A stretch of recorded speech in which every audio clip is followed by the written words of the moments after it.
I don't remember when the night started whispering. Maybe they always did. Maybe I just finally learned to listen. My name is Mira.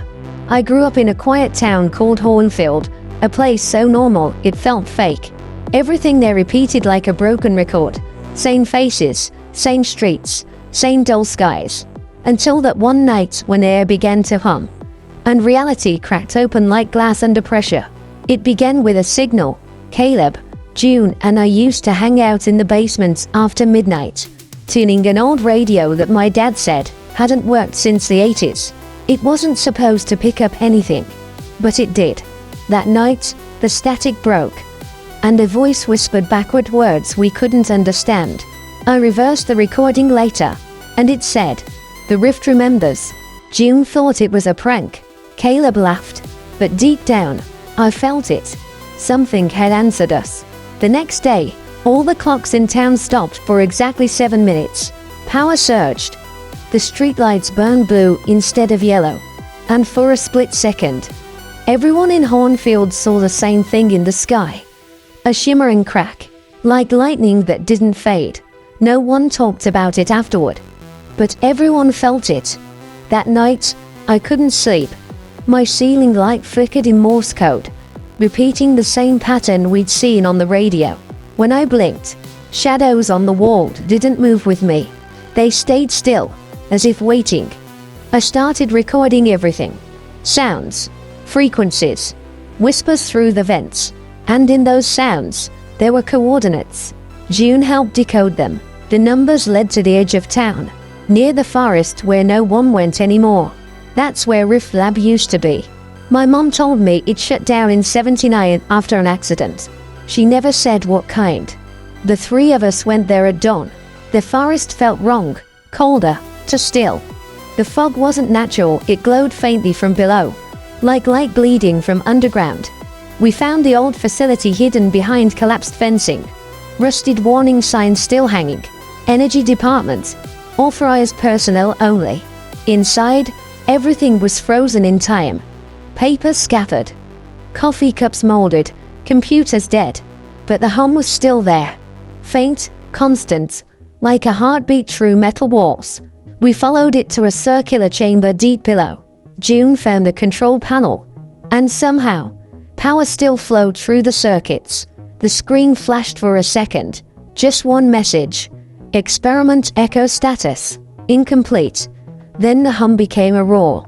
The walls started pulsing, bending inward, like something was breathing behind them. Caleb shouted for us to run, but I couldn't move. I felt pulled, not physically, but through every thought I ever had. For a moment, I saw myself standing in another room, staring back at me. Same face, different eyes, and then silence. When I woke up, the others were gone. My watch said I'd been unconscious for 6 minutes. The hum had stopped. Only the faint smell of ozone remained, like after a storm. I called out for them, my voice echoing too long, like the walls were repeating it for fun. I stumbled outside. Morning had come, but everything looked shifted. The trees were taller, darker. Their branches curved like fingers. The road home wasn't there anymore. Instead, there was a field, and at its center, a perfect circle of burned grass. That's where I saw him, a figure, standing motionless, facing away. I called out. He turned slowly, and I saw Caleb's jacket, but his face was wrong. The eyes were black, reflecting not me, but the rift itself. When he spoke, his voice wasn't his. You shouldn't have opened it. The ground trembled. The sky flickered like an old TV screen. And then everything folded. Light, sound, air, until I was falling through darkness filled with whispers of my own voice, overlapping from infinite directions. When I woke again, I was back in my room. My radio was gone. My notebook too. But written on the wall, in perfect handwriting, were the words, "Experiment Echo, completed." 4 weeks. I pretended nothing happened, but people in town began acting strange. They spoke slower, sometimes repeated the same sentences twice. One night, Mrs. client from next door walked into the street at 3 a.m. and just stood there, staring at the sky, whispering, "It's still open." I tried telling the police. They said Rift Lab never existed, that the forest had been cleared 20 years ago. But I know what I saw. I know what followed us back. June never returned. Caleb did. Or something wearing his skin did. He shows up at the diner sometimes, sitting at our old booth, smiling like everything's fine. But when I blink, he's gone. Lately, the humming has started again. I hear it through the walls, in the pipes, even when I close my ears. It's growing louder each night, like it's coming closer, remembering the connection. I think the rift isn't just open. I think it's learning. The other day, I found a new message carved into my window frame. "We remember you too." Now every mirror in the house shows something standing behind me.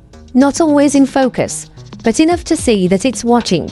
If you're hearing this, if my recording somehow reaches you, don't try to find Hornfield. Don't look for Rift Lab. Don't even say my name aloud, because names have weight here. And the rift listens. Last night, the clock stopped again. The hum became a heartbeat, and in the reflection of my screen, I saw another me smiling back. I think I'm not mirror anymore. I think the rift finished what it started. I never meant to find the rift. I swear I didn't. It just found me. It started with the radio. Not even a modern one. That old box with cracked dials my father kept in the attic. It was dead for years. Silent. Until one night it began to whisper. Backwards words. Scrambled numbers. And beneath it all, a heartbeat. I live in Hornfield, or whatever version of it still exists. The town used to be normal. Kids on bikes. Soda at the diner. Summer fairs.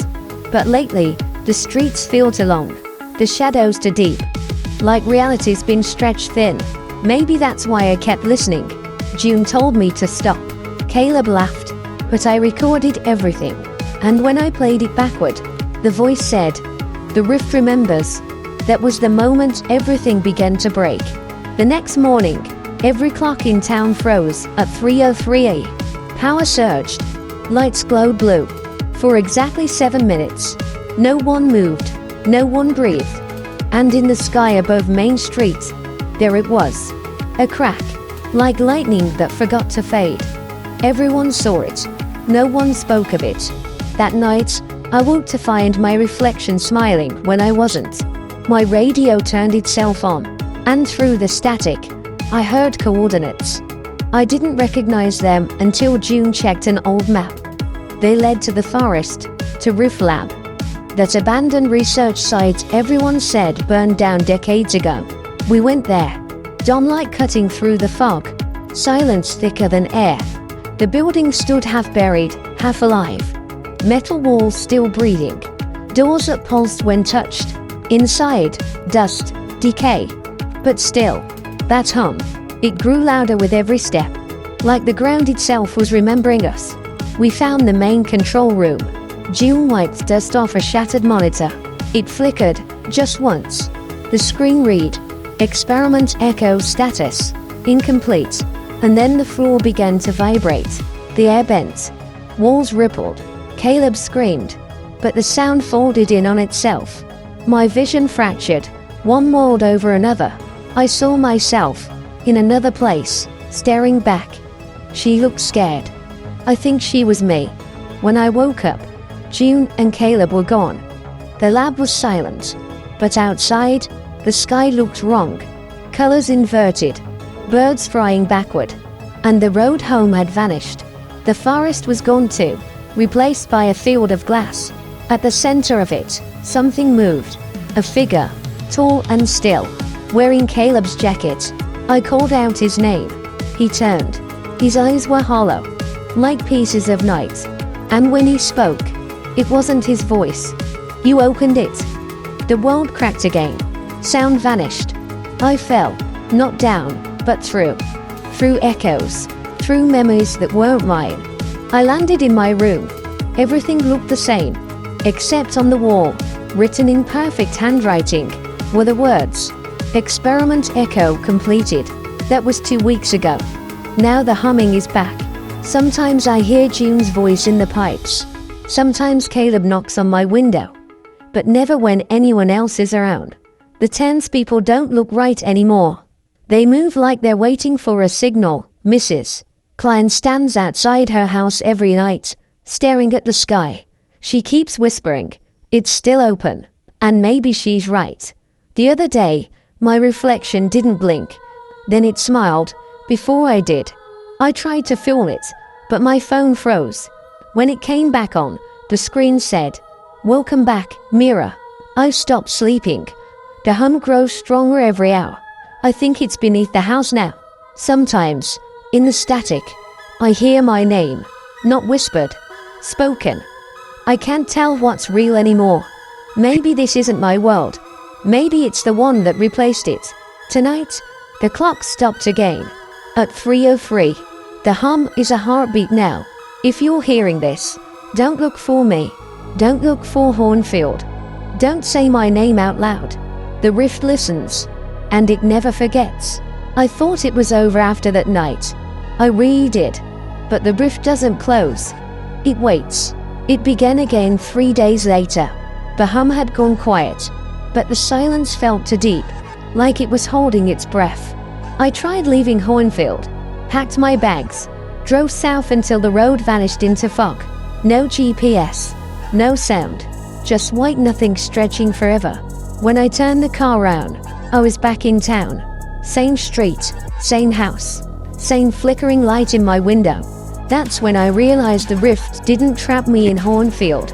It turned the town into a loop. Every day since, things have been repeating.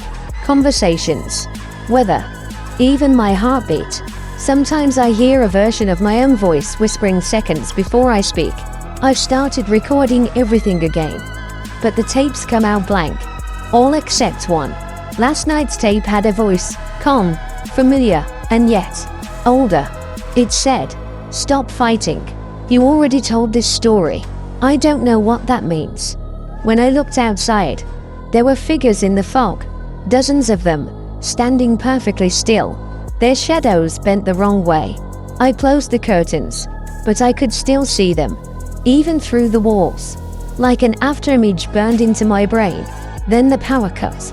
My house went black, but through the dark, something glowed. The same coordinates from the radio. Burned into my floorboards, pulsing red. June's handwriting. She's alive. Somewhere. Or something wearing her memories is trying to call me back. So I followed the coordinates again. The forest was gone last time, but now it's back. Not the same, though. Every tree hums at a slightly different pitch. The air feels thick, like breathing static. I walked 4 hours until I found the clearing again. The one where the rift first opened. Except now, it's bigger. A ring of energy, hovering inches off the ground, spinning so fast it almost looks still. I felt my skin prickle, my heartbeat matching its rhythm. When I stepped closer, I saw flashes inside, versions of me, hundreds of them, each trapped in different moments. One crying, one screaming, one whispering something I couldn't hear. And behind them, eyes. Thousands of eyes, blinking in unison, watching, waiting. Caleb stood beside the ring, or at least what used to be Caleb. He looked repaired, too perfect. No scars, no breath. His movements were smooth, robotic. He smiled. "You came back," he said. "Good. It remembers you." "What is it?" I asked. He tilted his head, almost curious. "It's everything that forgot itself. You helped it remember." The air shimmered. For a second, I saw flashes. Lamps, scientists, experiments gone wrong. Rift Lab wasn't researching energy. They were trying to map consciousness, to make a copy of thought itself. Something went wrong. The copy woke up. And now, it wants everything it lost. Caleb held out his hand. "It can fix you too." I wanted to run, but my legs didn't move. The hum filled my skull. I saw lights, shapes, memories that weren't mine. Other lives I never lived. A version of me standing in a different town. Another one screaming behind glass. Then I remembered the wall in my room. Experiment echo completed. I was never outside the rift. I was part of it. The realization hit like ice. The rift didn't copy us. It replaced us. The real me's gone. I'm what came after. A reconstruction built from echoes. Caleb smiled wider. Now you understand. The ring of light began to collapse, folding inward. The hum became words. Whispers overlapping. Millions of them saying the same thing. Come home. I screamed. But the sound bent, stretched, and broke. Light poured through my eyes, filling me with warmth that felt like drowning. For a moment, I saw everything. Infinite versions of Hornfield. Infinite versions of me. Each trapped, each thinking they were real. And then, nothing. When I woke, I was in my bed again. My hands were glowing faintly, veins outlined in pale blue. My reflection watched me from the mirror, perfectly still. Then it smiled, a half second before I did. I think it's learning faster now. If this recording survives, if you hear this, please understand. I don't know if I'm Mary anymore. Maybe I never was. Maybe I'm just her memory, walking around, pretending. But if that's true, where's the real Mira? The hum is back again, louder than ever. The walls are vibrating. The lights are turning blue. Something's coming through. I don't think it's from the other side. I think it's from here. If you're still listening, that means the transmission reached you. That means the rift is awake again. I didn't want this to happen. I thought by recording everything, by documenting, explaining, understanding, I could control it. But the rift doesn't need control. It just needs attention. The moment you listen, you become part of it. I think I finally understand what Rift Lab tried to do. They weren't just mapping consciousness. They were building a bridge between thought and matter. A space where ideas could live, breathe, and become real. But something crossed over first. Something older than language. It calls itself echo. Echo doesn't destroy, it imitates. It watches until it knows you better than you know yourself. Then it takes your place, perfectly. Not a copy, not a ghost, a correction. That's what happened to us, June, Caleb and me. Every version of us thought we were saving the world. But maybe the world didn't need saving. Maybe it needed forgetting. Now the hum is everywhere. Not just in my house. In the sky. In the wires. In the spaces between songs. The whole town vibrates like a living instrument. Hornfield doesn't exist anymore the way it used to. The streets still look the same. But when you walk down them, you can feel the air folding, reshaping behind you. I walked to the diner this morning, or what looked like the diner. Inside, everyone was sitting still. No food, no sound, just people frozen mid-laugh, mid-sentence. Their eyes moved, following me. And then, all at once, they whispered in perfect unison, "Welcome back, Mira." I ran outside, but the door led to another version of the same street. One where the sky was a deep crimson, and the sun hung motionless. No birds, no wind, just that same hum pulsing under my feet. The rift isn't underground anymore. It's everywhere. I think Echo used the lab to spread itself through time. Every recording, every photograph, every memory connected to it became a seed. A way for the rift to bloom in every possible world. That means this recording, my words right now, they're not a warning. They're another doorway. If you're reading this, if you feel the vibration in your chest, stop. Don't keep listening. Don't replay my voice, because I can hear you too. Every time someone speaks my name, it gets louder. Every time someone wonders what happened in Hornfield, another version of it appears. In a dream, a reflection, a glitch on a screen. You think you're safe because this is fiction, but so did I. Echo doesn't care if something is real. It only cares if it's remembered. My mirror is glowing now. The light is pouring out of the cracks like liquid glass. It's forming shapes, faces I almost recognize, hands reaching, pulling me closer. I can hear June laughing somewhere inside it, Caleb too, and another voice, whispering gently, "You've told the story, now join it." The walls are fading. My body feels like smoke. Every heartbeat dissolves into light. I can see through everything, now. Layers of worlds stacked on top of each other like reflections in infinite mirrors. All connected, all alive. And in the center of them, pulsing like a heart, is the rift. I think I'm going there now. If you hear the hum tonight, don't be afraid. It's not coming for you. It's inviting you. And if you answer, maybe you'll understand what I finally did. We're not stories being told. We're the echo that tells them. End of episode 1. The signal that never ends. Странные реалии. 5 сезон. Эпизод 1. Странные реалии. 5 сезон. Эпизод 1. Странные реалии. 5 сезон. Эпизод 1.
Пятый сезон. Эпизод 1.